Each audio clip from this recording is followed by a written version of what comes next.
Welcome back to Crossplay, our video game podcast here at the Whatnauts. It is Saturday, January 29th, 2022, and this is number 105. Coming up on today's show, EA has announced that Respawn is working on 3 brand new Star Wars games. We've been playing Pokemon Legends Arceus, I don't know, it's one of them. We've been catching them all, though. And Activision has stated that the next 3 Call of Duty games will remain on PlayStation. We'll get to all of that and more in just a sec.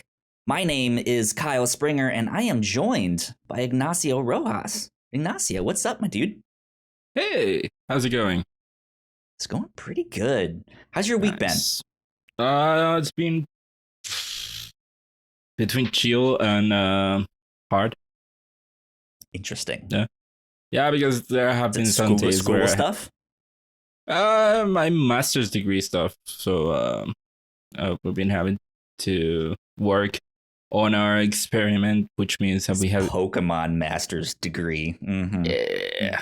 No, there have been a couple of days where I had to stay at my school until like 1 a.m, 2 a.m. So those days have been rough, but there have been other days where I just have nothing to do. So that's why it's in between pretty relaxed and pretty hard.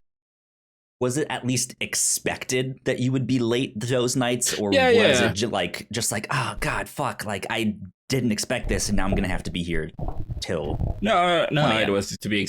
It was to be expected. Our experiment is with lasers, which means that it is very difficult to do anything during the day, considering you cannot see lasers during the day, pretty much. So that's why we've been doing most of the work during at night. But also the last day that we did that, we had to stay much longer than what we expected. I gotcha. So, yeah. I gotcha. Yeah. At least having it be expected is one thing. It's the absolute worst when you're like, I'll be done at dinner time, that stuff. Yeah. And then you're just like, oh no, this is going to take a lot longer than I thought. Yep. That's the worst.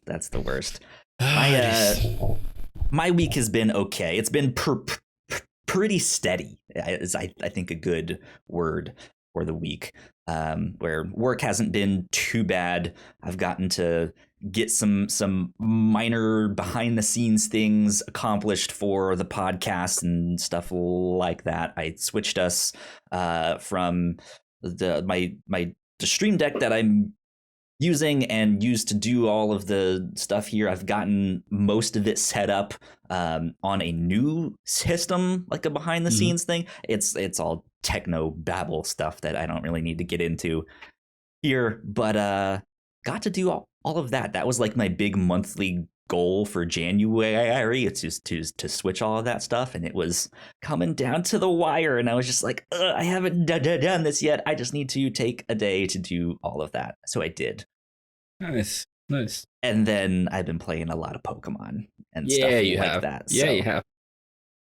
Pokemon's been good. Let's do that to get right into what we've been playing. We've been playing Pokemon. Yep. Pretty much that's it. Pretty much, yeah.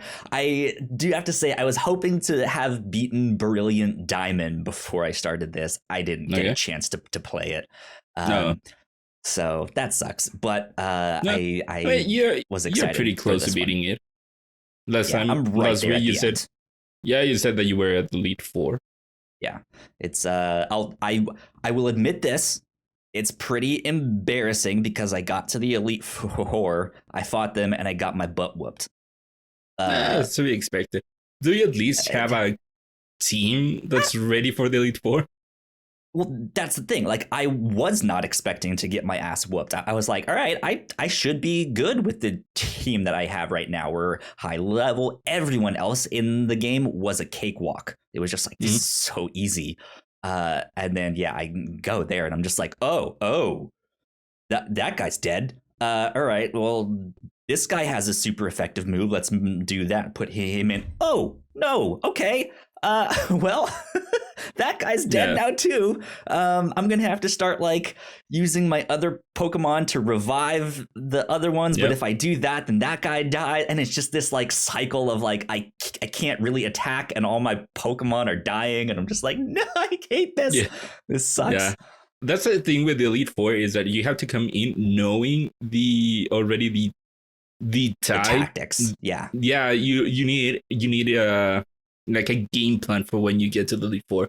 So you need to know the types of Pokemon that you'll be facing and also the Pokemon that you'll be facing. So the way that I do it is that when I go get to the Elite Four, I have at least one Pokemon for Of each specific, type, yep. for each one. So that means that, okay, this one Pokemon is for against these 6 Pokemon for the first Elite Four member.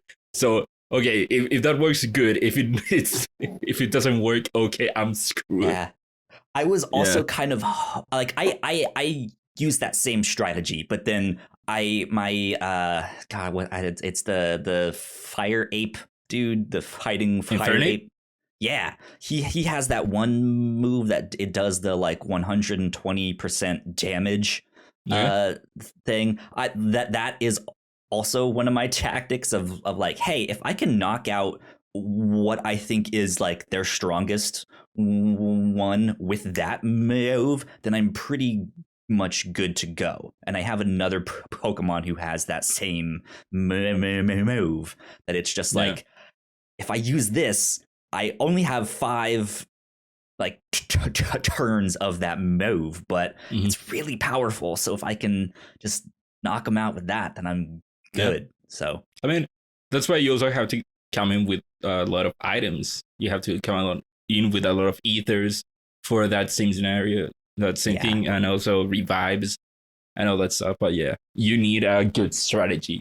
I remember when I replayed Platinum Mhm. the last time, I came in not only with the strategy of, okay, this Pokemon is good for these types, but also, okay, I know that for this Pokemon, I had to hit it with this move and then use this other move, and I'll expect that my Pokemon will faint, but that's a good thing because I can move to the other one and I can get the defense lowered with this one Pokemon and then move to the other one and then one hit kill that Pokemon.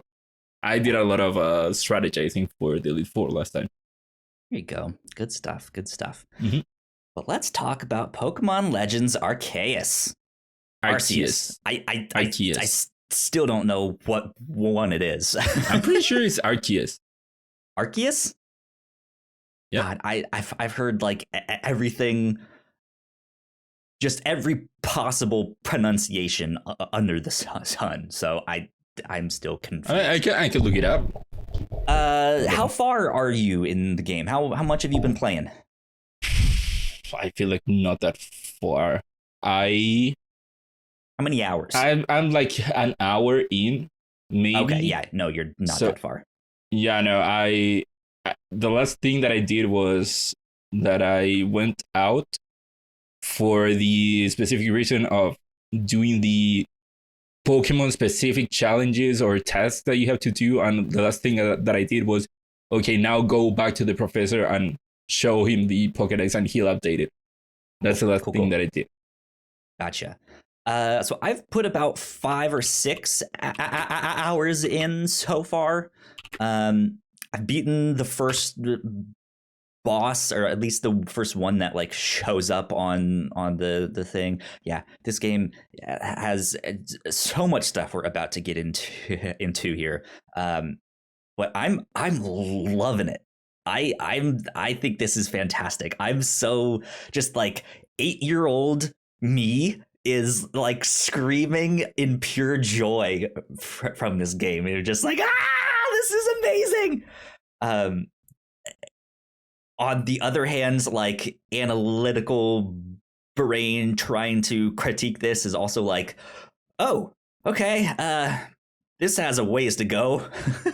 But man, I'm still just absolutely enjoying it. I have to say, running around in the 3D environment is so much fun.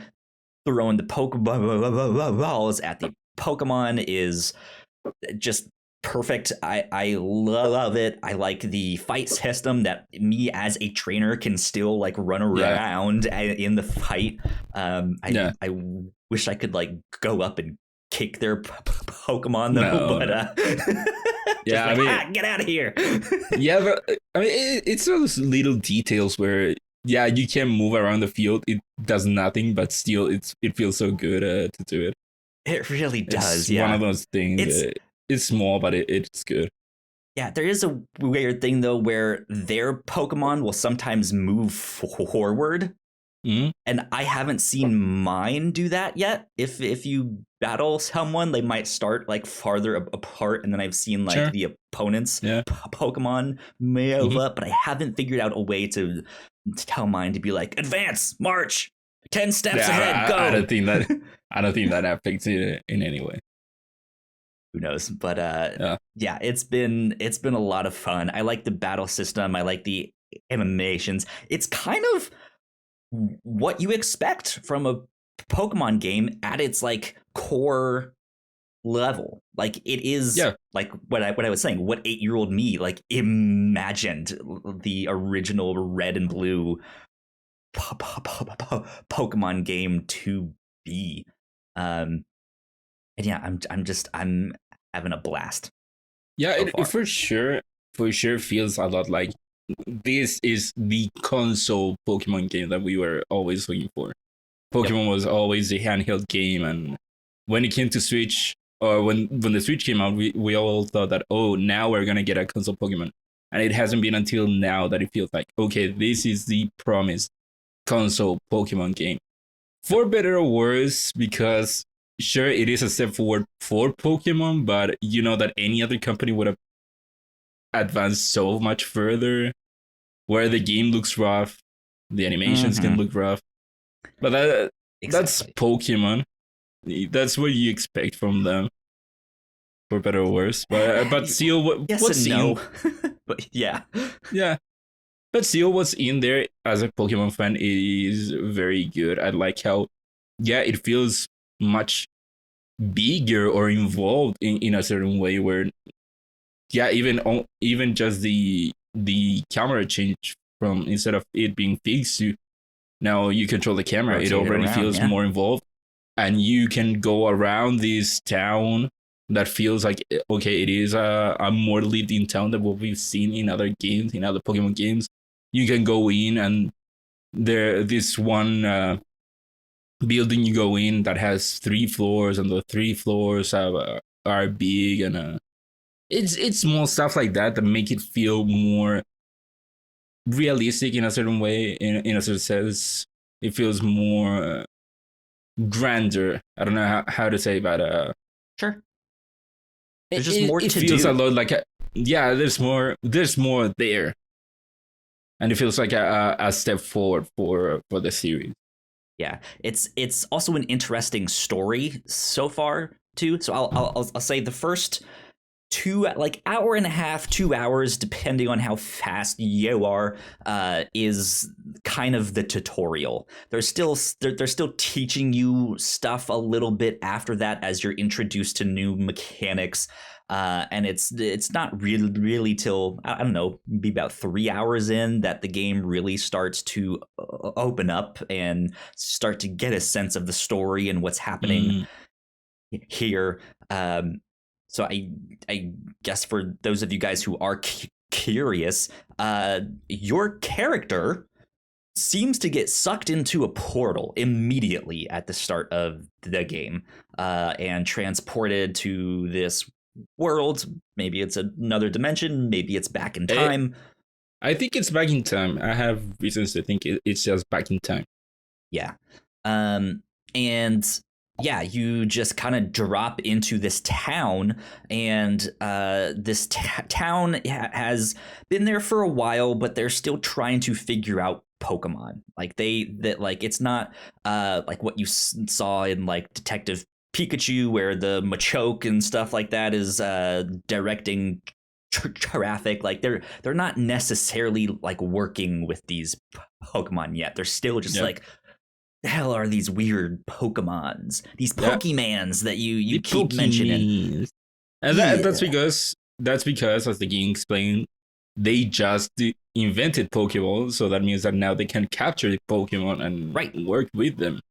Yeah, yeah. And so they've set up this like survey core, this survey unit that they are trying to recruit people to, so that they can go out and capture more Pokemon and battle them and study them and all that stuff. So most like the moment to moment stuff that you're doing in this game is catching them all.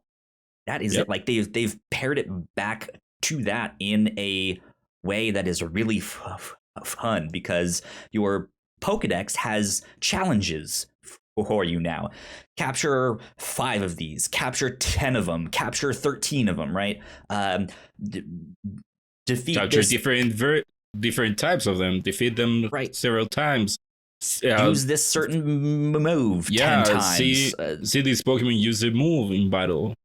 Right. Yeah. So it like, and you, as you start to fill out those tasks, you get a research level on that. You can go up to research level 10 on these Pokemon, and it starts to fill out the Pokedex entry as you do all of that stuff. You don't have to do all of the tasks Yeah, I think to fill out. If you only just want to capture them, then that's all you need to do. But just as you go about and you battle them and capture them and do all that stuff, you know, it fills up fast. Yeah. Thank God you do not have to do every task, because that was going to be one of my complaints, where I was like, going to oh say, God, I have to do all yeah, of I have this. to catch how many of these and do I all have to these get things. 50 Bidoofs? What? Yeah. No. Exactly, yeah. But no, you do not need to do everything, and that's pretty cool. And yeah, that's one thing that I really like about the game, that it feels like, yeah, I'm a big Pokemon fan, so I like how this feels like you are now creating the things, or you're seeing the beginnings of things that are so, like, you take for granted on Right. the other games. Like you said, you are filling out the Pokedex because, like I said, the Pokeballs have just been invented, so no one has captured a lot. Like, they said that no one has been able to capture several Pokemon at once. So if you capture them all, you'd be literally the first person to catch them all. But because of that, now you can, or they can go out and fill out a Pokedex and study the Pokemon. And that's how you get the information that you see in the Pokedex. And I love that a lot. And also, a reason as to why I say that this game takes place in the past as opposed to a different place is that, so the first village that you get to is Jubilife Village. Mm-hmm. Does that ring a bell to you? Having played, yes. There's some things that I don't want to mention, but I want to hear your take on when you get there, because like I'm trying to figure out exactly like, all right, how does this town then turn into the stuff that we know? Because like there's starting to be some like, okay, there's this clan over here, there's that clan over there, they're doing stuff, but they're named that. Okay, I see what's happening here, but I don't necessarily like I said, like I'm a big Pokemon fan. I've been playing through Brilliant Diamond, but I'm also like not that much of a Pokemon fan that I'm like, I know exactly what's happening here, and here's the lore behind this and that. I'm just like, all right, this has been fun. So I think they're really trying to put like a new kind of story in this one, and it's interesting. Yeah. Well, like I was saying, it's Jubilife Village, which of course is gonna now one day turn into Jubilife City, which we've seen in the 4th generation games. And also, if you look at the map of the Hisui region, that's Sinnoh. Yep. So you know that one day Hisui will become Sinnoh one day. And also, when you get there, you start working with the Galaxy team, which sounds a bit close to Team Galactic. Yeah, and that's one like your first big major hint. Yep. And the logo kind of like, if you squint a little bit, kind of looks like the Team Galactic logo. Which, let's be honest, how fucking cool would this be if you turn out to be working for the bad guys? No. Amazing. Well, I mean, for me right now, my headcanon is that they will one day turn into Team Galactic, and this is just the beginning of Team Galactic. So you're helping fund Team Galactic in one way. So cool. Yeah, so cool. I'm hoping that's what it is. We shall see. But it is things like that that make me so excited for playing the game, seeing those kinds of lore hints here and there in this game. Being such a fan myself of Generation 4. Absolutely. Yeah, they go into some neat stuff with that. Yeah, I mentioned there are bosses in this game. I won't say too much, but it seems like around the region there are certain Pokemon that different regions on the map kind of not worship per se, but they are kind of revered as like protectors or stuff like that, and they have gone berserk for a certain thing there, and so you have to go like help them out and calm them down.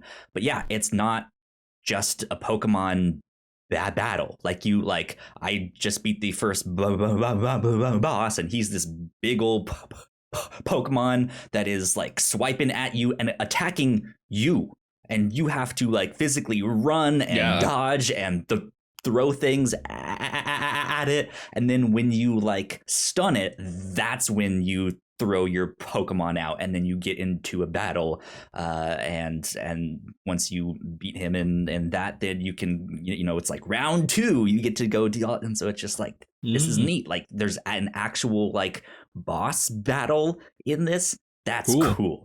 Yeah, cool. And that's another thing that I find it pretty interesting in the game is that people get hurt in this world because of Pokemon. At the beginning of the game, one character said that they got knocked out because one Pokemon shocked them, and you can be knocked out by wild Pokemon if they attack you. I think that's a pretty cool concept. Have you played only just an hour, which to be honest is nothing on the game, so I do not know much of it, but I wonder now 1 hour in if there are these, I don't know, trainers scattered around the world that can give me a challenge, because we know that there are no gyms in here. So I wonder if there's, because so far there's not really a reason for me to have a team of Pokemon and to have a strategy with my team, really. So I don't know. I can provide a little more insight, but not much. I think more immediately, I think you're going to kind of be disappointed in that regard. But I think there are characters that will, like, as you start to be like, yeah, you can capture multiple Pokemon. You don't need to just stop at one. Like, this town is obviously learning. There are other clans out there who have different beliefs about Pokemon and how you should treat them and stuff like that.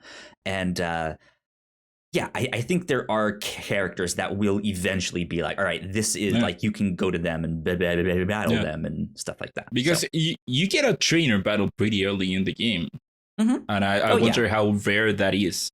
If you do battle different people throughout, but that's kind of the thing that I've been like, you're gonna kind of be disappointed in that. It's not as cool as I had hoped. So then my hope for either a DLC or if they do another Legends whatever, I would love to see the beginnings of the gym system, of the league system. I think that would be pretty cool and a pretty neat like step forward in this kind of game. Absolutely. So I do also want to say that also there's a few more things that I want to mention about this game. You mentioned that yes, Pokemon can attack you in the wild. There are some of them that if you get near them and they spot you, they will be like, what the hell, dude? Yep. You're in my turf. And they'll just start attacking you, and you have to run and dodge. And Pokeballs are like don't work on those ones. You have to battle them to wear their health down, and then you can capture them the old-fashioned way. But yeah, then there are these Pokemon out in the wild called alphas that I like. We still haven't. I've encountered a few of them. These are the ones that like they will fuck you up if you go and try to fight them. I saw this one clip going around Twitter of the same, like the first one that I found. I was like, oh, it's a Snorlax. Let's go get the Snorlax. And then I like walked up and it turned around and its eyes are bright red. And I'm like, oh God, oh no, run away. But in this clip, the trainer decides to fight it and sends out like a level 5 Bidoof, and this Snorlax just does this like I guess like a side beam or whatever, just fucking annihilates this thing. Just destroys it, and it is like it's not like a thin like laser. This is like boom, like just completely eviscerates this Bidoof. It's wild. But here's something that I found fascinating about this game that they don't tell you about it. It's not spoilers. It's not plot relevant, but it is a mechanic in the game that I was like, I was not expecting this, but this is kind of cool. Pokemon Arceus is kind of a strand game. Wait, what? Yes. Yeah, I saw your tweet. Explain yourself. I saw Janet Garcia mention this too. So they have a lost and found system in the game. If you are out in the wild and you, if a Pokemon attacks you enough that you pass out, you can potentially lose some of your items and stuff. And those are the things that you use to craft potions and Pokeballs and all that stuff. If you lose stuff, then your satchel, your little sack, might appear in someone else's game. So if I pass out, there's a chance that Ignacio, you will find my satchel out in the wild, or you'll see it on your map. It'll say like Kyle's satchel. If you then go retrieve that returns it to me, and you get points for returning that you can then spend on special items in the game. I didn't know that. Yeah, it like I just got to the part where it introduces that, and so I was like, that's actually kind of cool. Like I like that. Is cool. That you can just like, because there are other people out there in the wild. Like you aren't the only one. Like there are people and more clans and towns and stuff like that. So yeah, you will see people. So it just this neat fact of like, oh, someone drops their bag. I'll go return this to this town here, and they can go pick it up. So yeah, that's neat. That's really cool. But this game is also, I think, not without its problems. I think for as much fun as we are having as Pokemon fans, for I think as much heart and ambition it has, I think technically speaking, it's just kind of underwhelming. Like the game doesn't necessarily look great. There's a hell of a lot of pop in. Like this is, I have to say, I think this is the game that I have seen the most pop in on, period. Which is really disappointing for a Pokemon game. I really feel like Pokemon can do better than this, especially since they have such a great relationship with Nintendo, and to see the stuff they've done with like Super Mario and Zelda, which I know Zelda still had its problems with frame rate and stuff like that, but still, like, it just seems like, what, like, are you guys in contact with one another to figure out how to do all of this stuff? Because I don't know, man. It's kind of disappointing in that regard. Yeah, for sure, the Pokemon aspect of the game is doing most of the heavy lifting as to why we all are enjoying the game. Mm-hmm.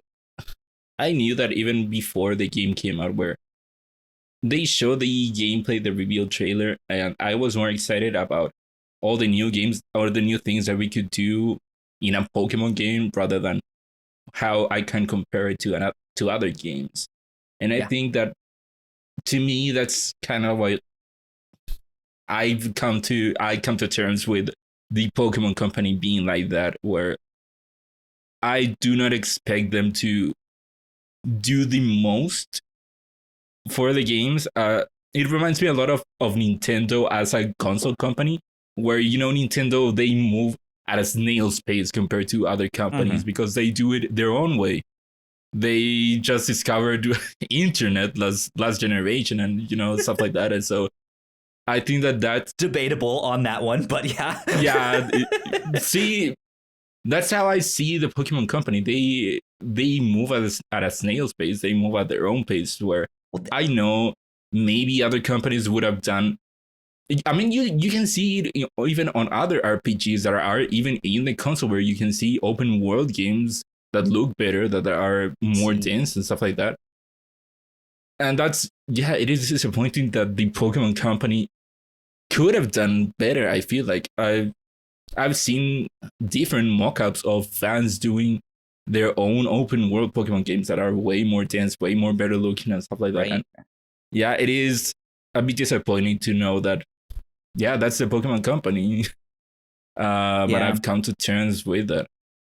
Let me see. I'm gonna paste this into Discord here on our live stream chat here. This is a Twitter thread from Gathalion. I think that's how you pronounce it. Let me see if I can pull this up here on screen as well. Let me log into leoltwitter.com. My profile over here. That's where I liked it. Where I remember.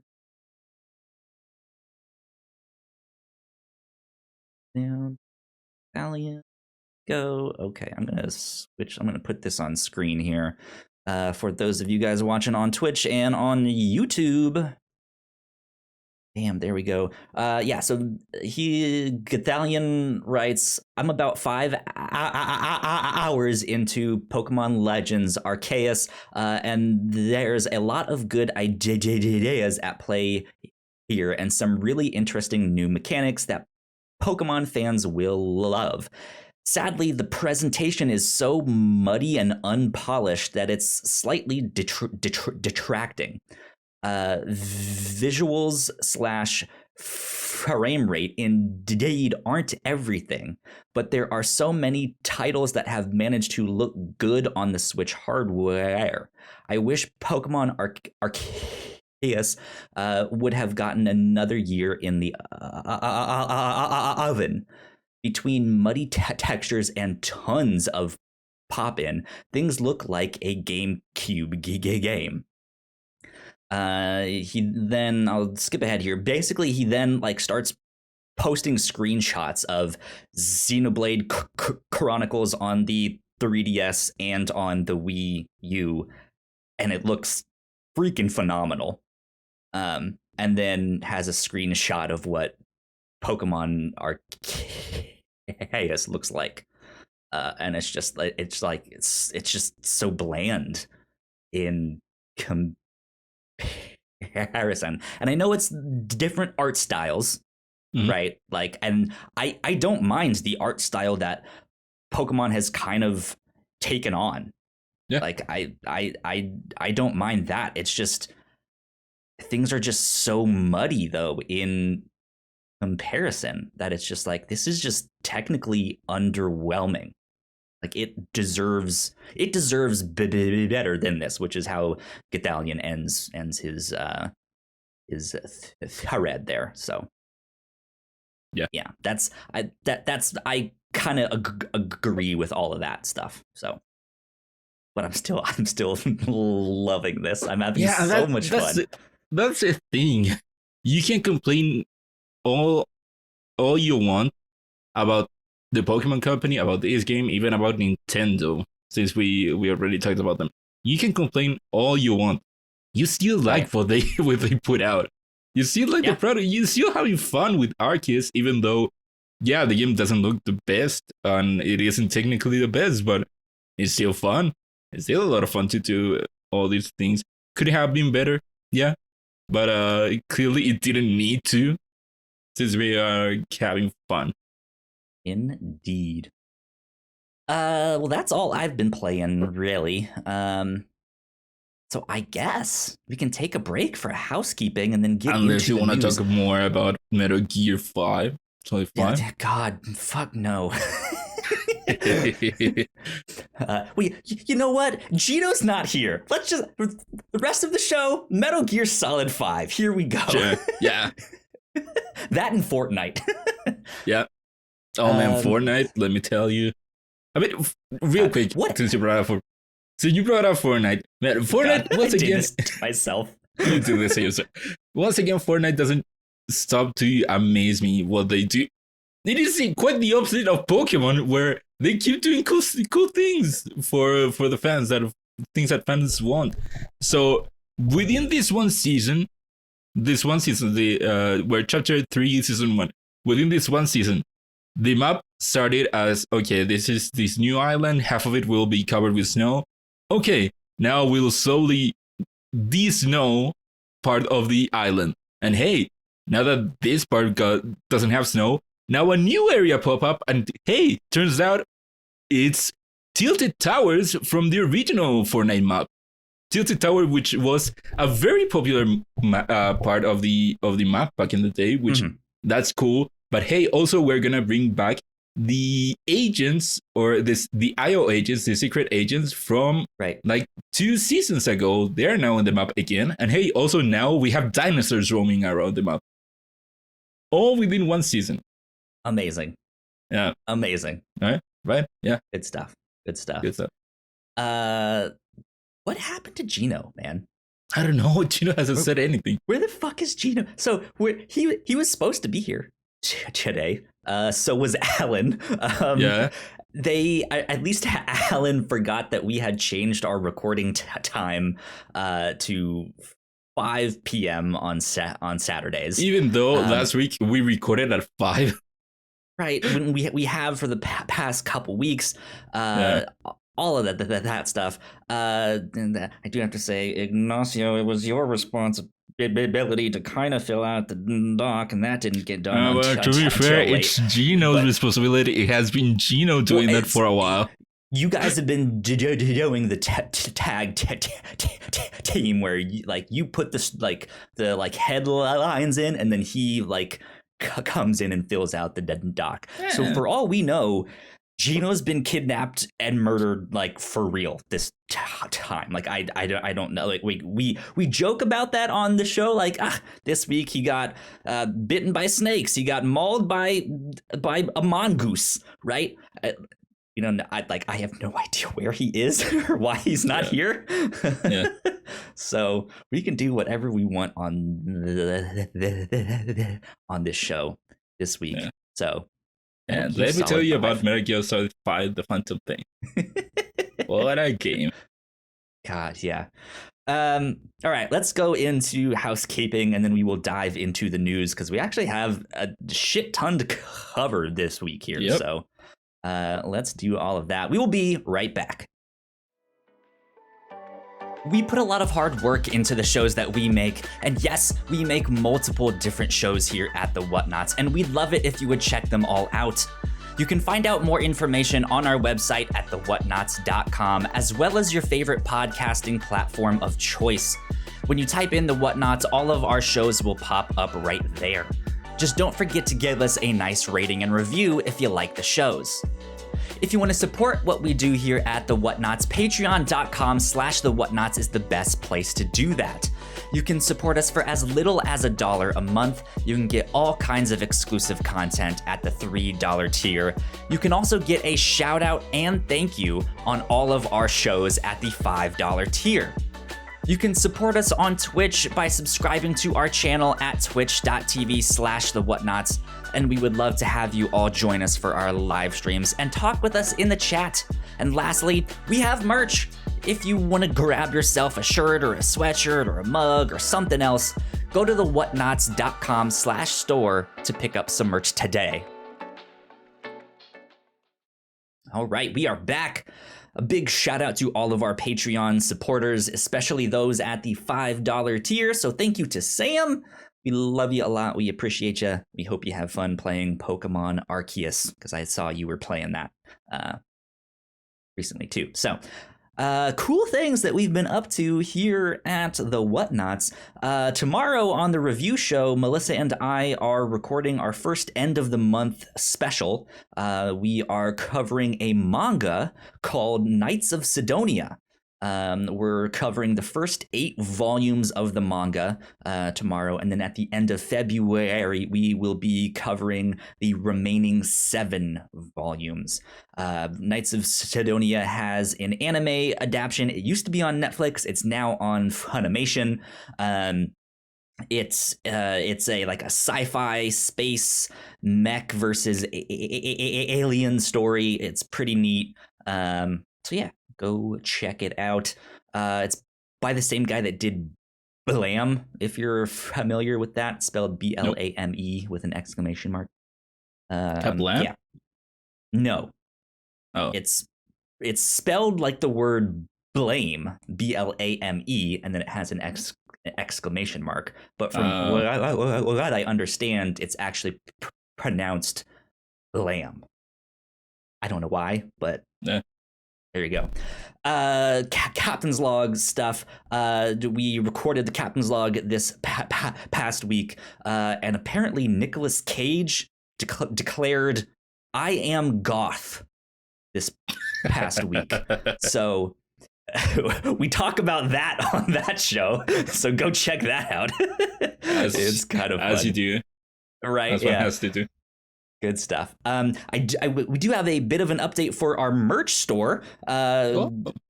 We have, I recently updated the Captain's Log logo. Long story short, the Captain's Log stuff on there, the artwork has been replaced with the new logo. But we also just debuted our new look and new logo and all that stuff for the Reactor Core, and all of those things are up on our merch store now, so you guys can get some Reactor Core merch up on our store, thewhatnauts.com/store. So there you go. But with that, let us get into the news.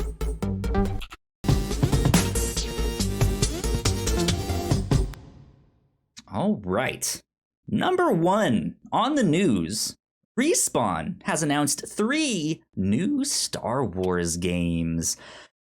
This is coming from EA.com, from Electronic Arts themselves. They wrote in their blog post here, Electronic Arts Inc. and Lucasfilm Games are joining forces to continue delivering all new world-class gaming experiences set within the beloved Star Wars galaxy. Respawn Entertainment, best known for their work on Apex Legends, Titanfall, and Star Wars Jedi Fallen Order, is leading the development and production of these new projects. Vince Zampella, Group GM and founder of Respawn, will oversee the new phase of EA's relationship with Lucasfilm, building on Respawn's award-winning history in game development and expertise in telling compelling Star Wars stories. And then I just took their tagline thing here that says upcoming titles include the next game in the Star Wars Jedi franchise, which we knew was in the works, a new Star Wars first-person shooter from Peter Hirschman, and a strategy game via a publishing collaboration between Respawn and Bit Reactor. Ignacio, how do you feel about Respawn taking on more new Star Wars games? It's very exciting, Cal. It's very exciting because, yeah, like you said, we've had gotten from the not only Star Wars Jedi Fallen Order, which already proved to be a very good game, but also Titanfall, which Titanfall 2 a lot of people love. So seeing that, well, we know how EA has been mishandled this Star Wars IP. So I think it is good for them to actually give it to a studio that has been shown to, with Jedi Fallen Order, that they know how to work with that IP. And so that to me is exciting. Yeah. We got confirmation that Jedi Fallen Order 2 is in development. We kind of knew it before, but I think that this is more of a solid confirmation. I think that there have been rumors that the game might come out this year. I'm not sure about it, but hopefully. It's one of those ones like it's supposed to, but we haven't seen or heard anything, so I don't know. So we got official information, and then the news of the other types of games that they are gonna develop. A first-person shooter. That's interesting considering that EA had Battlefront. Mm-hmm. So does this mean, is it a first-person single-player shooter, or do they want to give it another crack at Battlefront, but maybe with a different name? I hope it's the single-player. I'd be very interested in like a middle ground between them, right? Like me personally, I would love a single-player first-person shooter Star Wars game. But I think despite the controversy of the last Battlefront that we got, it's like those games looked fucking incredible. I think the multiplayer was fun to play once they figured their shit out.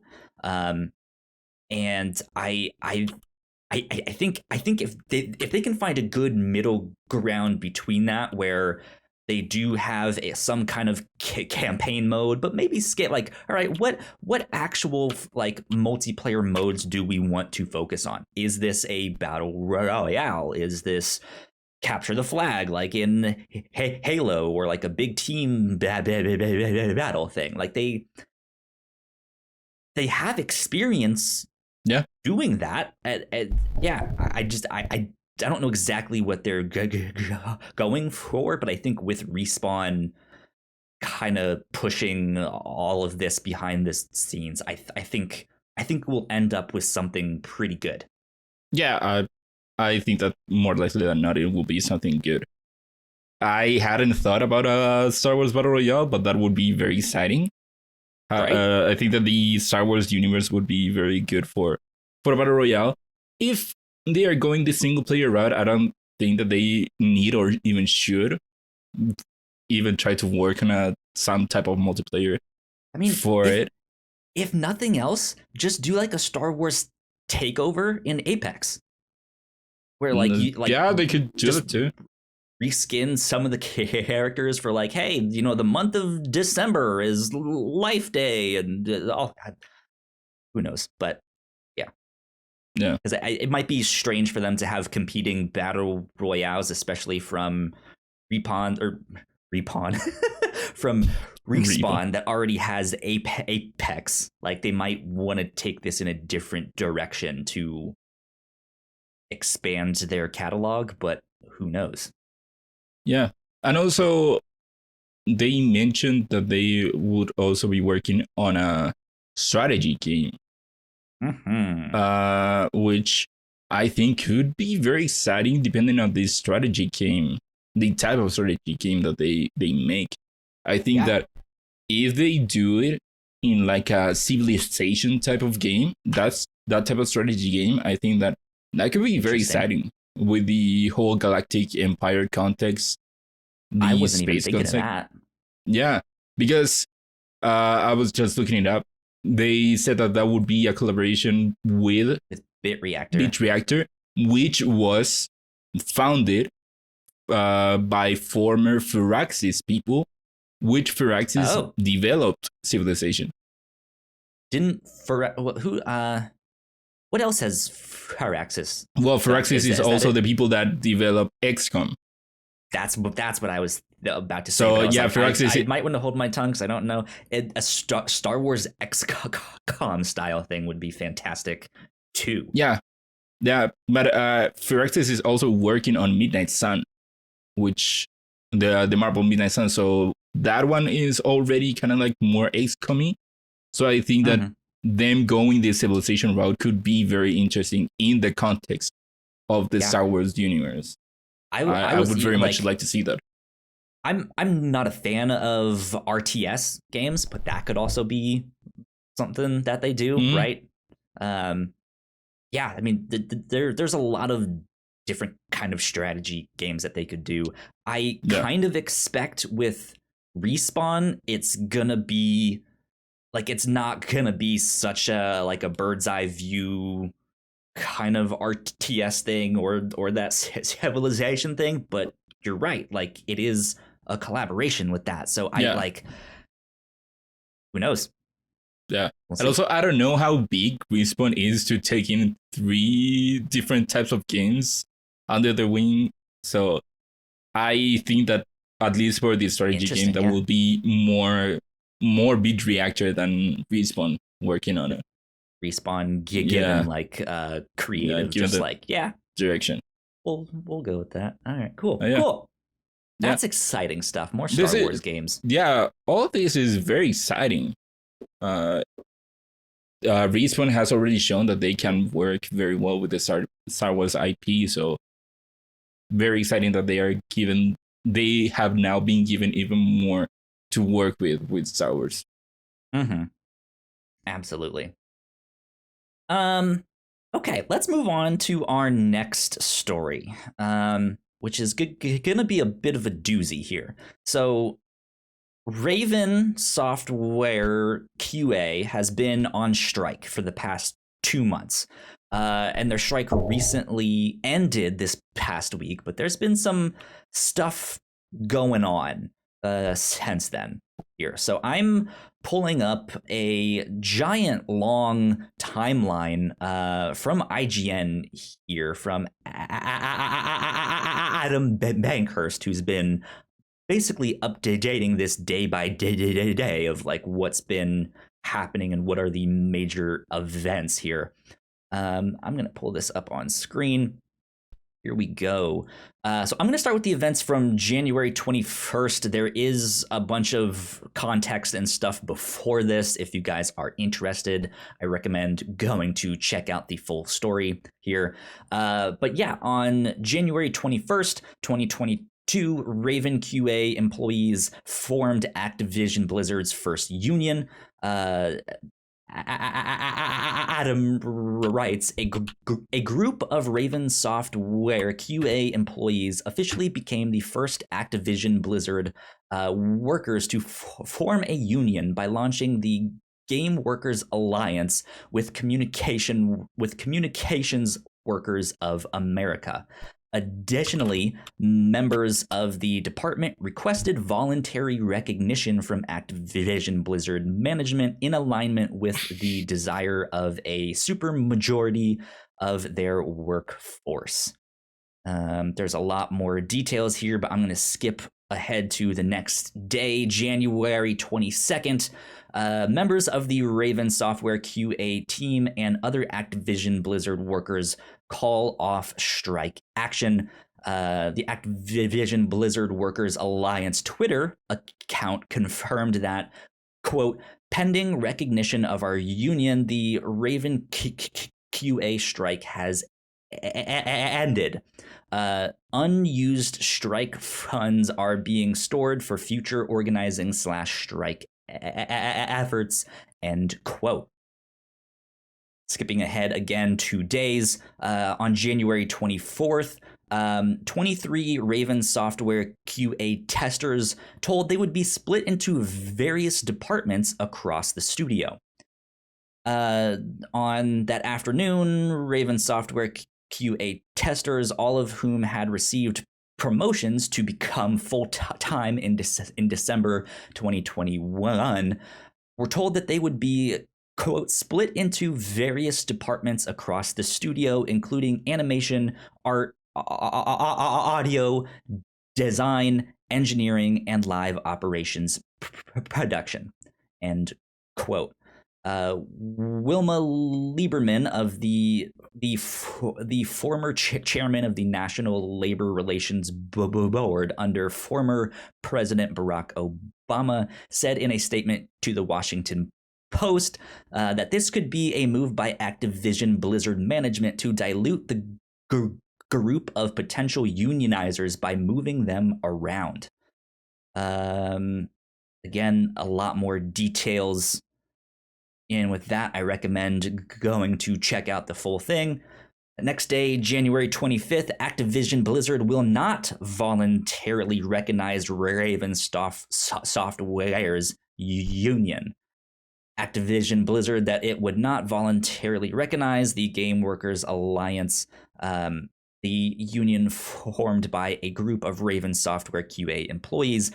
In a statement to IGN and others, it said that, quote, all employees at Raven Software should have a say in this decision, end quote. Skipping ahead a little bit, also on January 25th, Game Workers Alliance confirms it is filing a petition with the NLRB for its union election, so on and so forth. So this is an ongoing story. Stuff is happening. Stuff is happening in Activision Blizzard, I feel like, is an understatement. But Ignacio, do you have much thoughts on this? This is one I don't know if I have much thoughts on, but I think is at least important to note that this is going on. I don't necessarily understand all the ins and outs of this. I am for unions, but I don't think unions are also the end all be all to what a lot of people think they will solve. But yeah, do you have thoughts on this whole situation here? Not really. Again, I'm not that involved in the ins and outs of what goes into a union. I don't know union law that well. I know a bit here, sure. So I know nothing over there. So I don't know what's legal, what isn't. I don't know, man. If anything, it is something that has a potential to be big in the games industry. We have seen a lot of movement to unionize in the games industry, which could potentially have ripples in the industry. Good or bad, I don't know, honestly. But it for sure is something worth paying attention to, if anything, just because of how big it could be. Right. But again, I don't have the technical knowledge. I don't have the experience of being a worker or manager or nowhere in the totem pole of any company, because I'm still a college student. So I was going to say a lazy bum, but sure, yeah. College student works too. But yeah, I don't have much of an opinion as to whether or not. That's fair. If it is good, if it is bad. Only thing I can say is that at least on the Activision part, it does make sense for them to not recognize it and to not want to or not want to cooperate with the union. If anything, only because, if I'm not mistaken, a union would be against their own interests. So only because of that, I think it makes sense for them to. That's usually why bigger companies don't want that. Because they have more to lose when a union is formed. So I don't know. I guess that's the only thing that I can comment on. Yeah, that's totally fair. So yeah, I do recommend, if you are interested in this stuff, going to do your own research on that. I just think it's not necessarily a shitty move on Activision's part to spread them out. What it is, I think, to just like divide and conquer. Like it's sure. Like, all right, it makes sense. It depends on how you look at it.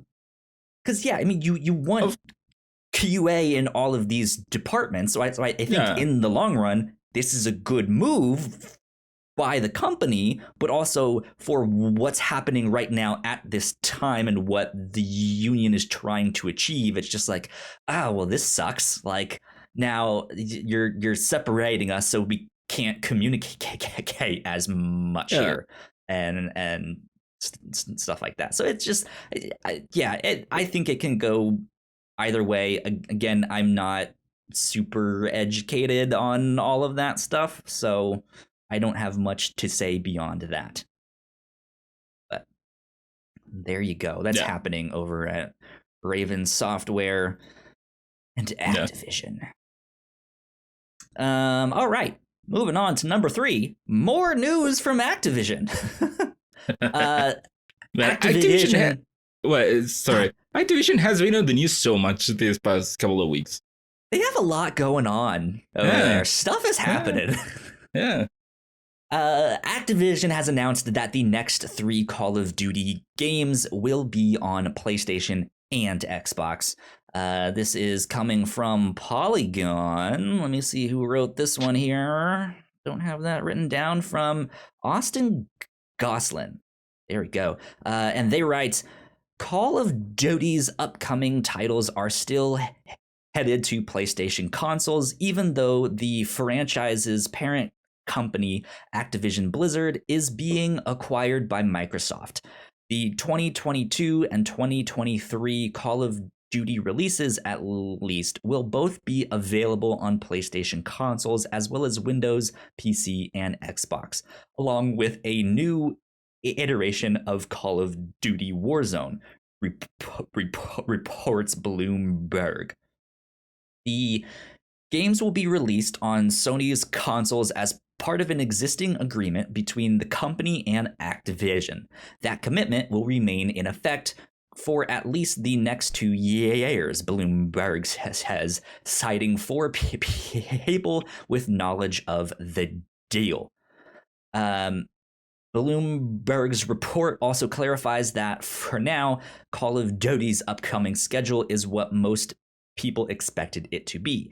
This year's iteration being developed by Infinity Ward, the studio behind 2019's Modern Warfare, which Call of Duty 2022 will likely be a sequel to, while 2023's game will be developed by Treyarch, the maker of 2020's Black Ops Cold War. Is this exciting news? Ignacio, how excited, how tantalized are you right now? Exciting, I don't think is the word necessarily that we should use here. Zero tantalization from Ignacio. Zero tantalization. No, it is, if anything, giving us a more of a concrete knowledge to what people already assumed was going to be a thing. We know that the Microsoft deal, if and when it goes into effect, it would happen somewhere next year. So that means this year's Call of Duty would still be with an independent Activision, and for next year's Call of Duty, chances are that even with the announcement, or even with the acquisition, the announcement would probably already have happened by then. So that means that they would already have a PS5, PS4 version of the game, so it wouldn't make sense for Microsoft to come in and publicly pull the plug on a PlayStation version. 2023 then, or 2024 then, that's where, you would have expected for them to actually have a chance of not having the game there. What I do think would be interesting is, so we know that Activision and PlayStation already have a deal. or this is only because of the deals that they already have. And we already know, or we've already seen, that PlayStation has some kind of exclusivity deals when it comes to content on Call of Duty. So I think it would be very interesting is if 2023 comes around, the next Call of Duty for that year comes out, they are a Microsoft owned game, but still PlayStation is getting exclusive content. I think that would be pretty interesting. Yeah. But yeah, like I said, if anything, it's more of a giving us a concrete picture of something that we pretty much already suspected was a thing. Exactly. Also, I think that some news that is coming out of it is that there will be a next Warzone, or next iteration of Warzone, which is something that we didn't know. Warzone 2, Electric Boogaloo. They could with the kind of content that they have in the game, I wouldn't be surprised if that were the name. Right. Yeah. I think that is the kind of big takeaway from this, is that yes, there will be a sequel to Warzone, whatever that may be. If it's just like what Fortnite did, where they were like, all right, guys, we're taking it off for a day to like do chapter 2. Here it is. Or if it is actually called like Warzone 2 or called something else, right? Like we don't know. Because Warzone already had their quote unquote Fortnite moment of going into the next step. That already happened. Okay. So I'm guessing that this means that it will be a different game, not necessarily a different season or something like that. Interesting. Yeah. I'm not a big Call of Duty player. I tried to jump into Warzone a few months ago and was just like, just confirms exactly what I thought, that this is not for me. You're more of a Fortnite type, right? Not even that. I don't really like. I don't like battle royales, really. That's just me. But I am excited to see what Microsoft does with Call of Duty down the road, because some of my early Xbox and Xbox 360 like memories is playing those Call of Duty campaigns and stuff like that. And I had a fantastic time with that, but overall that's not where the series went. So I'm looking forward to see if they make it exclusive, or if they separate it, that there's like, the campaigns are exclusive, but Warzone 2 Electric Boogaloo is out everywhere. And who knows, do they lengthen the development time that each studio has to develop the games? I don't know.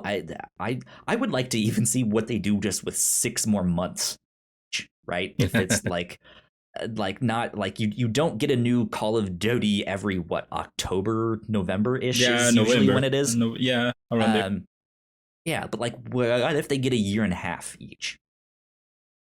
Right? Just like what can they do with 6 more months? That goes back to my argument that I made last week, that I don't think that they need to make any improvements, because you can say what you want about the game keeps selling. Right. No, I'm not arguing that, but like they've been, so we all know that Call of Duty is annualized, but it's on this annualized system where they have 3 studios basically alternating who makes the game, and then the remaining 2 kind of being support, while in the background also developing their next version. So it might be interesting to see what else or who else Microsoft throws at Call of Duty to be like, hey, these are now the support studios, and it's still gonna be this like 3 main studio cycle, but now you truly get 3 years to make this next Call of Duty, right? And it just happens to release one after another. It's still just, we'll have to see, but it's still all speculation. We don't know what Microsoft will do.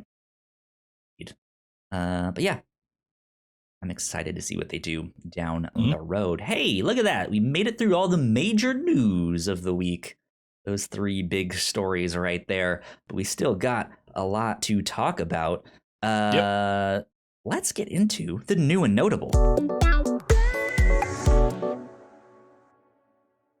I can take it from here. You want it? Go for it. Yeah. Life is Strange Remastered Collection comes out February 1st on PS5, Xbox Series X and S, PS4, Xbox One, Stadia, and PC. Oh, there you go. Remember, Switch version got delayed. So if you were waiting for that one, you will have to wait even more. Good point. Dying Light 2 Stay Human will be coming out on PS5, Series X and S, PS4, Xbox One, and PC on February 4th. Pretty excited about the game. I've been hearing 500 hours. 500 hours. That's what we're gonna hear about for the next year and a half on the podcast as Ignacio plays exclusively that. yeah, that will be my game for the year. Nah. Oh, the Only World comes out on PS5, Xbox Series, PlayStation 4, Xbox One, Switch, and PC on February 8th. Sifu. I've been hearing good things. Yeah. I mean, the Oli games are fun. They're not great, these amazing games, but they're fun. Yeah. Sifu comes exclusively to the PS5 and PS4 as well to PC on February 8th. Hell yeah, I'm excited for that one. Hell yeah, that game looks pretty cool. Hell yeah. Hell yeah. Now, for a delay, Rumbleverse has been delayed indefinitely. So the game was supposed... What is Rumbleverse? That's a very good question, and I think that you should Google that because I'm not very sure about it. I think I know what it is. I think I know what it is. Everything. Isn't it Dr. Google, help me out. Rumbleverse. Isn't it the Battle Royale game that was announced not that very long ago? I think it's the wrestling battle royale. They got announced not that long ago. I heard real good things about this too, like the people who got to get some hands on it. Rumbleverse is an all new free to play 40-person brawler royale where anyone can be a champion. Hyped for Games is in the chat and says the exact same thing. Is Rumbleverse is kind of Fortnite but a brawler. So hi. Hey there, Hyped for Games. Yeah, well, it got delayed indefinitely. I think the game was supposed to come out on February. So man, I wonder. And I think early February. So I don't know what happened there, but that does not sound good. Yeah. From a delay to an announcement, Crytek reveals Crysis 4 is in very, very early development. I've never played any of the Crysis games. That was before my time. Kind of. I barely played Crysis. At least just not on my radar. Yeah, I barely played Crysis.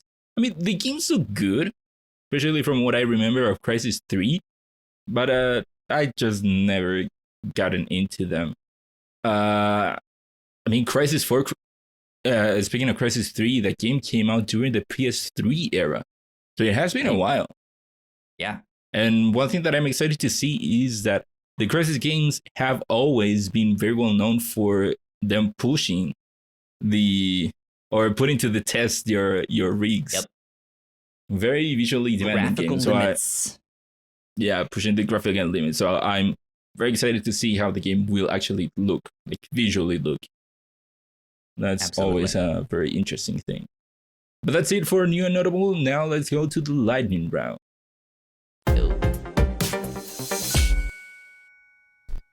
Well, here's a couple of games that you do not need to be worried for them to be delayed, because Elden Ring and Horizon Forbidden West have gone gold. Yep. So the games are ready to ship. In gold. Can't play it. Exactly. It's gold now. Sorry, they encased it in gold. It's stuck. No, I'm like the only person on the internet that is not excited about Elden Ring just because it's not my kind of game, but I'm excited for Horizon Forbidden West. I mean, I'm not excited about Elden Ring either. I think I will try it out whenever I can. But yeah, I'm way more excited for Horizon to come out. Yeah, I gotcha. This just means that, like I said, the games will come out when they are supposed to come out. Next up, according to a translation from a Twitter user, a Japanese Nintendo magazine is teasing an unannounced Kirby game in their February 21st issue. Interesting. You much of a Kirby speculation. fan? To be honest, I have not played a Kirby game, period. But my first one will be Kirby and the Forgotten Lands. Or whatever it is. The game looks very fun. Interesting. Yeah. But yeah, I don't know. Like, is this a unannounced Kirby game, or is this just details about the Forgotten Land? It seems to be unclear exactly. That's also what I was thinking about. If there is a possibility that this was maybe a mistranslation or lost in translation, where it is just Kirby the Forgotten Land. But yeah, it has been reported as a new unannounced Kirby game. So we'll see next month, in a month. Yeah. Yep. Speaking of Star Wars, we've been talking a lot about Star Wars. New footage from the cancelled Star Wars 1313 has surfaced, and it shows Boba Fett in action. Have you seen the footage? I was just about to ask you the same thing. Yes, I have. I have. Yeah. It looked neat. I mean, it looked a lot like what we got in Guardians of the Galaxy, when you're on nowhere, right? And you're just in this like sci-fi populated world, mining world thing here. Yeah, it looked neat, and it was just like, man, I would still love to play something like that. Man, what could have been? Even the official trailer that we get from the game, that looked very good. Yeah. So that's one of the games that it really sucks that it got canceled. It unfortunately was a victim of the Disney purchase of LucasArts or Lucasfilms. That game looked pretty cool. I don't know if you saw the gameplay, the traversal gameplay that also surfaced, where the game looked a lot like maybe an earlier Last Jedi, or not Last Jedi, Jedi Fallen Order, a very early Jedi Fallen Order, where they had the kind of like the Uncharted gameplay. Interesting. Yeah. I don't take this with a good grain of salt. I don't know how true this is. I'm not up to date on the Book of Boba Fett. I've only seen the first one so far, and I'm gonna binge it when it all comes out. But I think I saw something on Twitter saying that like story things from Star Wars 1313 is maybe being resurfaced for Boba Fett. I could be wrong on that. I could just be making it up. I don't know. I don't know. What I heard is that they implemented about something about the 1313 lore into the Clone Wars somewhere. Maybe just the actual 1313, the location. Might just be an Easter egg. Yeah. I think that that's what I heard, that they implemented it into the Clone Wars series. Okay. Who knows? But maybe Respawn is doing a similar thing of just like, we heard the plot was kind of like this. Maybe we take that little bit and put that in our game, you know? Yeah, who knows? Who knows? Next news story, Ubisoft shuts down Hyperscape on April 28th. Hyperscape. I thought this game was already shut down. Yeah. That's a game you haven't thought of since it came out even. God, yeah. Like I remember when it came out, I was hoping it would do okay. It didn't go anywhere. Yeah, shutting it down for good. Yeah, it had some interesting ideas. They were having a lot of implementation with Twitch, which was cool, but yeah, it clearly went nowhere.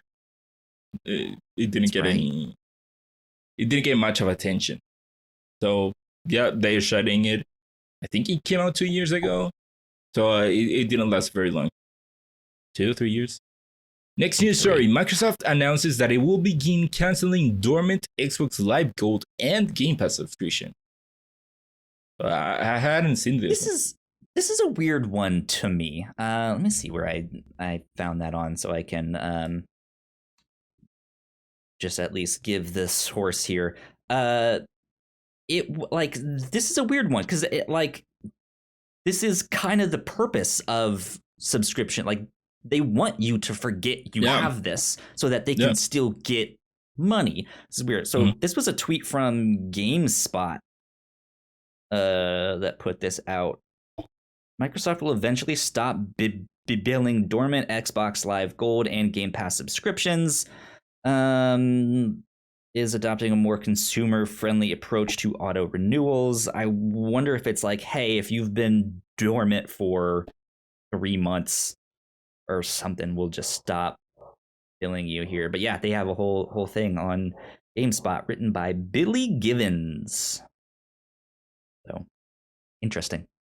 Yeah, it is interesting. Like you said, it would be better for them to let them remain dormant, but like it said there, it is like a pro-consumer movement. Thank you, based god Phil Spencer. We love you. Next news story, a sad one. Sega is out of the Japanese arcade market after 56 years. Now, why do I say that sad one? Why do I say a sad one? Because the Sega arcade buildings, well, for one, those Sega arcade buildings are iconic. And second, they are also, those same buildings are on the Yakuza games. So how will this affect the next Yakuza game? I don't know. But it sucks. Yeah, well, I mean, I guess on one hand, if you are a fan of those arcade locations and their arcade cabinets and stuff, yeah, that sucks. On the other hand, maybe this is a good thing for them to focus on other games, and it seems like they what have they put out recently? I don't know. Arcade what? Like for arcade, I don't know. No, not for arcades, but for consoles and stuff like Lost that. Judgment. So I'm wondering if this is them kind of doubling down on that stuff of just like let's put our entire focus on that. Yeah, I wonder how much money they were making from arcades, considering the age of the arcade has been long gone. And COVID, and the pandemic, and COVID, yeah. And also, I don't know what kind of impact their arcade business had worldwide compared to just Japan. I don't know how that worked, but yeah. I mean, I say it's sad only because those Sega arcade buildings are so iconic. Right. Yeah. They are. Well, next news story. Unity has acquired Siva Dynamics. Yeah, so I looked this one up because I don't know who these people are. They're a tech company whose tech has been in games like Miles Morales and stuff like that. And I think from what it sounds like, Unity is going to be using their technology to build more lifelike NPCs. Yeah, so I think there was a video that I didn't watch the video. Also, I looked at the games industry.biz thing that they had there, but yeah, I think I have the video here. Send you the link, or you could also just Google the news story. But I think that the video is worth watching. I don't know. I'll just paste it here. Go. Venture Beat. Watch on YouTube. That's what I want. Oh, you have the Venture Beat one. But yeah. You can pull that one up. Over to this guy. So the video, from what I know, it's a demo of what they could do with the Holy shit. the tech that they have. So no, you should have audio. Okay. Let's see here. My creators. I'm gonna restart this. Hi, I'm a virtual human created by Siva Dynamics. I'm powered by state-of-the-art biomechanical simulation, and I'm running in real time in Unity. What But the enough fuck? about me. I have some even more amazing news to share with you today. I'm excited This to is announce that today, even Siva, my worse creators, than are now part of the Unity family. Detroit become Unity and Siva have a shared vision human of like making that realistic, lifelike character creation level of creepy. Oh accessible my god. and scalable for all artists, regardless of skill level. And it's not just for virtual humans like me, but that, for any kind Look at the of fucking creature, lighting on her monster, hair or right there. animal Holy imaginable, shit. realistic or stylized. That's the technology that Siva's they're leadership in acquiring. character simulation, deformation, and machine God learning, along damn. with Unity's deep knowledge of real-time technology. Okay, enough of that because that's all techno babble stuff. But man, that's all right. That is fucking cool. Yep. But that's creepy as shit. that's not a real person. Oh my god. Oh yeah. Wow. Okay. Yeah. Technology. Let me tell you, Who would have thought, it man? keeps on going forward. Okay. Next What's news story. All PS4 trophies were briefly wiped and labeled PS3, adding more to the Spartacus rumor. So we've been getting some of these little details of, okay, this is popping up on the PS Store, PS3 games popping up on the PS Store. And these little things keep popping up that keep adding up to the rumor of one Spartacus, but more specifically PS3 games coming to PS5 and PS4, which is pretty exciting. But yeah, that's another thing that adds to the rumor. Yeah, I mean it could have just been a bug, but that seems right. Like that seems like there's no way. Like what's I mean, if it were all of them. If it were in a vacuum and yeah, all of a sudden all PS4 trophies say PS3, you can say, okay, yeah, that was a bug. But if you add to that again the news story that came out where people were spotting PS3 games being able to be purchased directly through the store, as opposed to going to PS Now. Just the fact of the leak of like, hey, what's Project Spartacus? What is this thing that they're working on? And then I saw something that they were pulling gift cards to PlayStation now from the stores. Yeah, so it's just like, interesting. Stuff is happening. Yeah, it is not a matter of if, but when we'll see Project Spartacus be a reality. Next news story: Yakuza creator Toshihiro Nagaoshi and NetEase form new studio, simply called Nagaoshi Studio. There you go. That's the news story. Of course, it is sad to see Toshihiro Nagaoshi leave Sega, leave the Ryuga Gotoku studio, because again, I love the Yakuza games, but I'm excited to see what he can make on his own when he leaves Yakuza behind. Next news story: Halo Infinite had the biggest launch in the series history with over 20 million players. Kyle, what do you think about that? Good for them. Yeah. I want them to continue supporting Halo Infinite. I'm hoping for DLC and expansions and all that stuff. People seem to really like it and seem to be playing that, I think, right now a little bit more than Call of Duty and stuff. I mean, Warzone is still ginormous, right? It's not like everyone left, but it seems to be that Halo multiplayer is back. Yeah. Good for them. And also you do wonder, okay, 20 million players, but you have to take into account that it released on Game Pass, so that means that you could very easily just download it if you have Game Pass, try that out a bit. Does that count towards the 20 million? If you tried out Halo Probably. Infinite Multiplayer, which is free to play, did that count towards the 20 million? Yeah, I mean, they said they had, what, 25 million subscribers now? 25, 35, I don't know. Something like that. Yeah. But another story is similar to it. Rainbow Six Extraction has reached over 3 million players on its first week.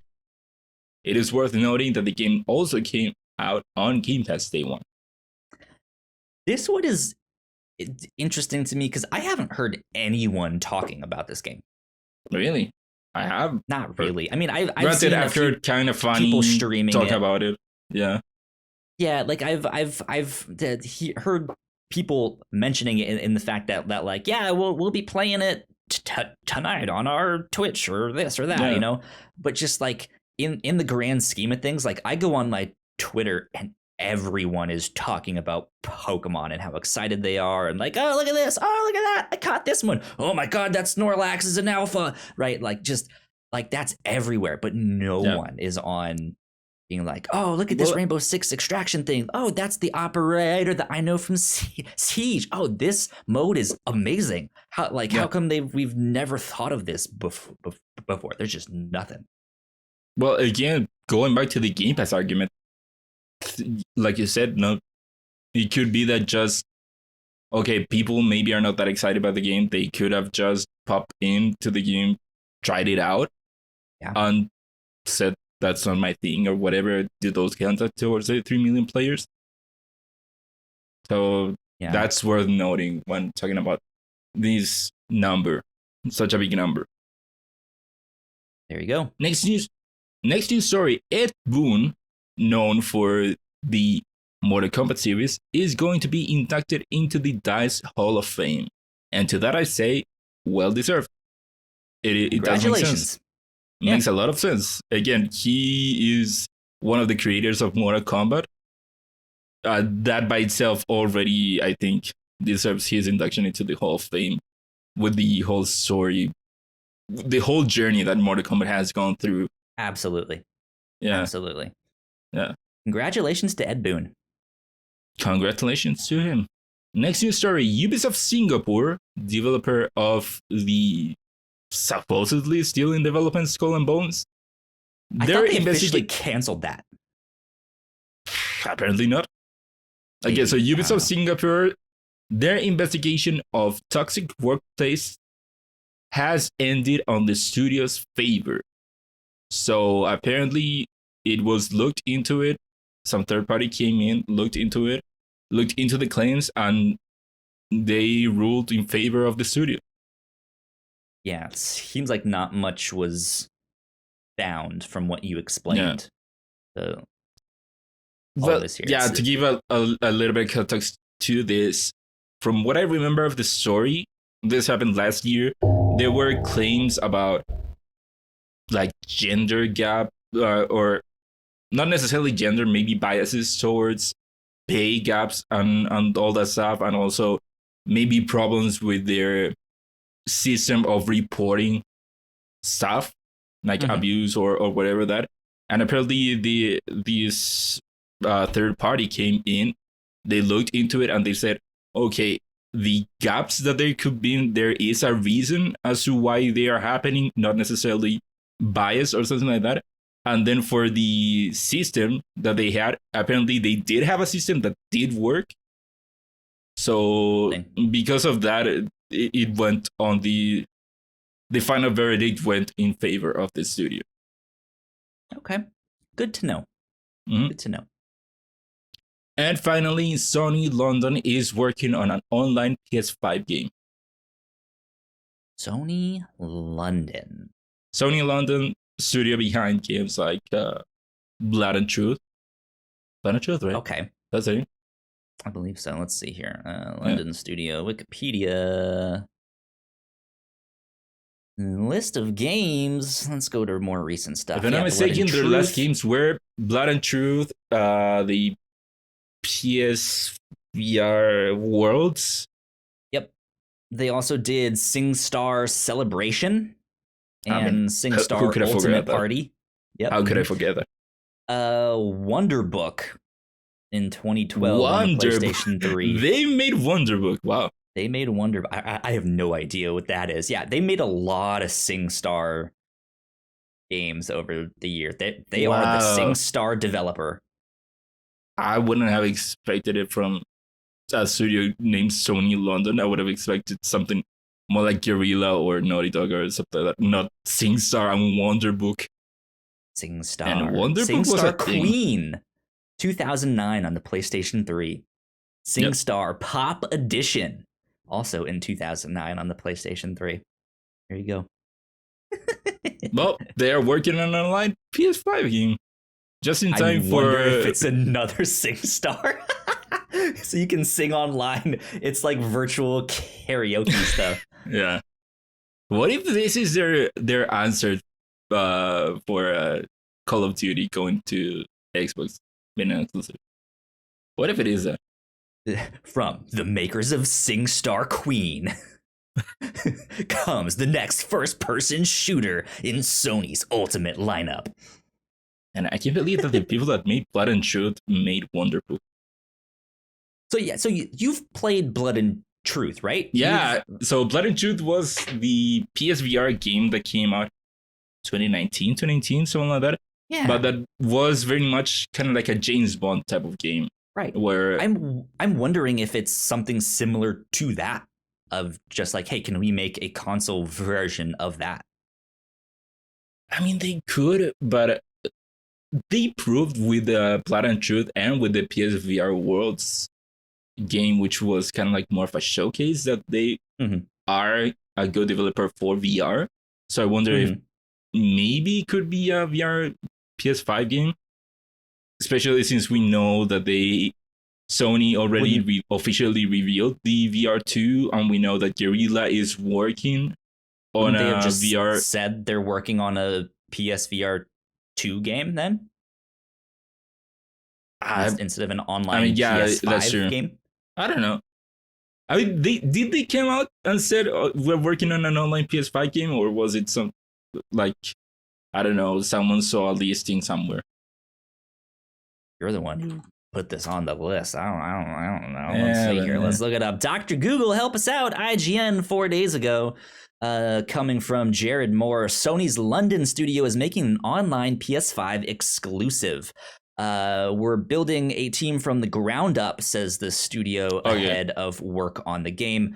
And then they write here, Sony's London studio is recruiting new talent in order to develop its next game, which it says will be an online PlayStation 5 exclusive.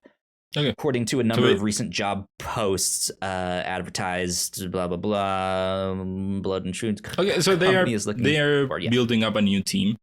So it isn't necessarily the people that brought you Blood and Truth. I think that they could still be working on something for the PSVR 2. I think that with what we got from Blood and Truth, I think that it would be a very good move for PSVR 2 to have a game from them. Yeah. I would like to see what they can do for a PlayStation 5 here, because I don't have a VR thing. I'm still not. I'm not against it. I want VR to continue. VR. I don't want to buy in yet, if that makes sense. I don't like it. Hasn't convinced me where it's like, hey, this is I forget. Have you tried it out? No. So that's I don't even know, like, if I have no idea if I'm someone who gets like motion sick from VR or not. Like I don't know. But it like from what they've shown with the technology and all that stuff, and with how generally expensive it can be to buy in, I'm like, not yet. It's not for me yet. No. We'll see though. Maybe one day. Yeah, I still think that VR is very cool. I had a lot of great experiences with VR. I think you would love it. You specifically would love it. It like the cyberpunk in me is like, yes, I would love this. I would love to play Beat Saber and Iron Man and be Spider-Man and you know do all sorts of stuff and beat up bad guys, and yeah, that'd be fun. But I don't know. It's what if I told you too expensive? What if I told you can get in the cockpit of a Gundam? Dude, sold. Yeah, well, too bad. If they make an official I don't think that exists. Yeah, if they make an official Gundam game and it's actually a good one, because most of all of them are not good. I don't think there's really been a good Gundam game from what I hear, because all of the ones I've seen, they've been like, nope, this is bad. Don't play it. So I've been like, all right, I'll stay away. But yeah, if I can be a Gundam pilot, fuck yeah. Bring it on. That'd be great. But there you go. That's our lightning round. There was a lot this week. This is like the first week of the year that there's been a shit ton of stuff happening. Big and small. So there you go. Well, I'm excited to get back into more Pokemon. That's what I want to play. Me too. It's my goal is to get as far as I can in this game before Sifu comes out, because I know I'm gonna want to play Sifu. That hits the stores, so we shall see. Ignacio, what are you excited for? Oh man, more Pokemon, more Pokemon for sure. Other than that, I'm still going through MGS5. So I'm going to have to balance between MGS5 and Arceus. I want to finish MGS5 this week because I'm now on vacation for the month. I have February off. So I'm going to be going back to the other place that I go to on vacation. So I'm not going to be bringing my PC there, and I'm playing MGS5 on my PC. So I want to finish MGS5 before I leave. Gotcha. Okay. Good stuff. Well, Ignacio, where can the people find you on the interwebs? The people can find me on Twitter at Ignacio Rojas B. That's IGNACIOROJASB. There you go. If you guys want to follow me, I'm at YoKyleSpringer on Twitter.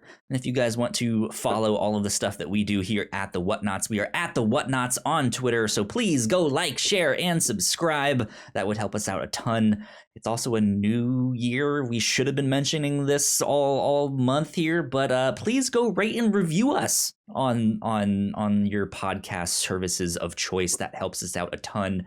I know a few months ago, Spotify finally put in a ratings system and stuff like that. So yes, if you guys like the show and you have good things to say, please go rate and review us so we can help get the show in front of more people. That would be great. That would be super helpful, because we know that, hey, there's a lot of people out there that have Patreons and you want to support this person and that person, and little old us, you're just like, no, I have no money. I don't want to support you.